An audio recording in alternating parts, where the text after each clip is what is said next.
Hello all, நேற்று நைட்லேருந்து செம்மையாக மழை பெஞ்சிட்ருக்கு. இப்போவும் கூட நல்லா மழையாக தான் இருக்குது. காலையிலே இன்றைக்கி சாப்பாடெலாம் ரெடி பண்ணியாச்சு.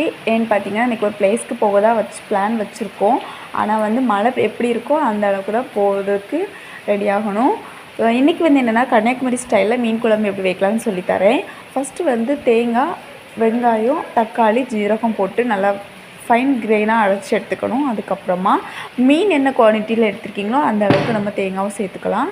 அப்புறம் தேங்காய் அந்த பேஸ்ட்டை போட்டு வத்தல் தூள், மஞ்சள் தூள், மல்லித்தூள் ஆட் பண்ணிவிட்டு அப்படியே ஒரு மூடி போட்டு நல்லா கொதிக்க விடணும். கொதிக்க டைமில் இந்த மாதிரி நுர பொங்கி வர டைமில் நம்ம கருவேப்பிலை, அப்புறமா கல்லுப்பு சேர்த்தா நல்லா டேஸ்ட்டு வரும். ஸோ கல்லுப்பு சேர்த்து நல்லா கொதிக்க விட்டுடலாம். அப்புறம் இந்த மாதிரி கரையில் ஒதுங்கி இருக்க மிளகு எடுத்து அப்படி நடுப்பக்கமாக விடணும்.